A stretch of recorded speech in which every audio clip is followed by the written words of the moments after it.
Great to see you here. This is again a presentation offered to you by the Ceuster Academy. Do not forget to subscribe to the YouTube channel if you're here for the first time, and select the bell so that you will know when we have a new interesting video for you. This presentation, this video, will be about the difference between a project and a process. One of the elements you have to understand as a project manager is that there are differences between projects and processes. Let's first look back at the definition of a project. When we looked at the definition of a project, there were three main elements that were typical for a project. The first of all was to be unique. Now we discussed about unique. How unique does a project have to be? When Yuri Gagarin went for the first time into space, it was very unique, but later on, elements that we learned from the previous project were already used for new projects. So basically, there are different levels of uniqueness. If you build a house, the same house in a different place, the house may be the same, but the project is still unique because in a different location, the interior may be different, a lot of things may be different from the first project, and only the basic elements we may be using.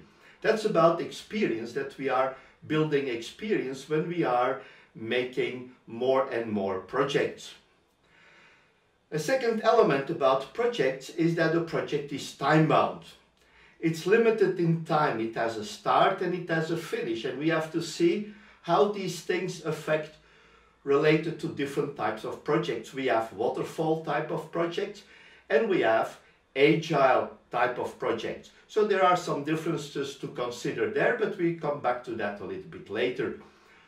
Projects relate to products, services and results. This can be used also for processes, but it's also an important element related to a project. But the unique and time-bound elements are the most important ones to identify a project. Now, one of the elements what we also can consider when we look at projects and processes, and they have also certain things in common. Projects and processes have activities. We have to complete those activities to complete the project or the process. So both of them have activities. Both of them cost money. You have to invest to do the work, to do the production. Both have planning. You have to plan the project, but you also have the planning of the processes. Both of them need resources. It's not some magic, not Harry Potter or Hermione who will be helping us to create those elements. And even they are resources. So we need resources. These can be people resources or material resources. And of course, both create products or services. We can have a creation of a car, or we can create a service. A service, for example, like these courses, this is typically a service. When I'm working on this, I'm making a project. When I'm doing this in a process type of way, I will be talking about processes. But let's have a look at unique. Projects are unique ventures. And operations are repeating. They're doing the same work or a limited variation of the same work continuously. I build a car. That will be a project. I make that design of the car, I make the design of the production line, and that's a unique element. It's very unique. I do it that one time. But when I'm producing the car, I'm creating the same car over and over again. Of course, there are some differences, different engines, different colors, but basically it's the same car or the same types of cars that I'm producing. So we're continuously doing this. We have here a small video how you see that the production of plastic bags is going. It's always the same bags. The machine is producing one bag after the other. And it's constantly doing the same thing. Of course, we can change from type of bag to another, but it depends on the machine settings, what we can do. We have limited options. Another nice example is a bottling line. We have a line filling bottles with some juice or some water, and it's always doing the same work. The bottles are being filled. When you look at Coca-Cola or other soda producers, they have the same type of bottles, but the content can be different, fortunately. And we also have different labels that are put on the same bottle, but it's always repeating and repeating. Projects are time-bound. So when we have a project, we do the project, and once everything is finished, the project is finished. A process, on the other hand, keeps on going. The filling of the bottles, the plastic bags being produced, all these things keep on going. They don't ever stop. Now, that's not exactly correct. But let's have a look. When does a project finish? When is a project completed? We have to look at two elements. First, we have the waterfall type of projects, and the agile, the adaptive projects. With the waterfall type or a deterministic project, we are looking at a scope. We define a scope at the beginning of the project, and once all the scope has been completed, the project is completed. In an agile or in an adaptive environment, we do it differently. We define the goal. Where are we going? We define stories that have to be completed. The scope is not really defined in detail, and the scope can be adjusted easily along the process because we don't have a very long planning process. We do sprints. We can adjust what we want to do very easily.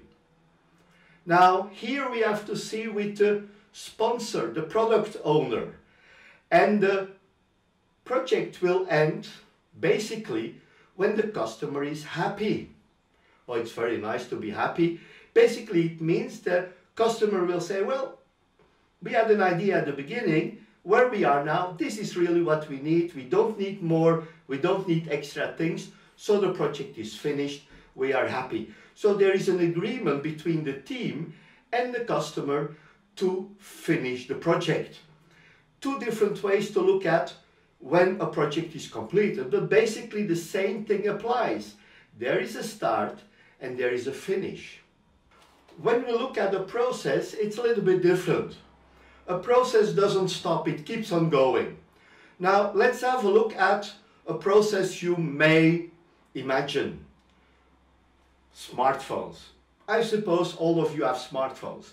Some of you may even be using a smartphone to watch this video. Now basically what is happening with the product, that the product at a certain moment reaches its maturity and goes into decline. There is no more demand because there are better, newer smartphones. And basically what you want to have, you want to keep on producing. So at a certain moment you launch a new smartphone, an old smartphone is taken out of production. And then the operation, the process for that smartphone is finished. Now the process continues, the production line doesn't stop because we're still creating different types of smartphones. And it goes on.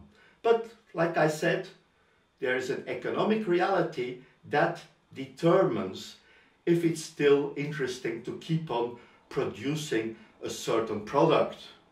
And we can see that in many examples where we see those different processes.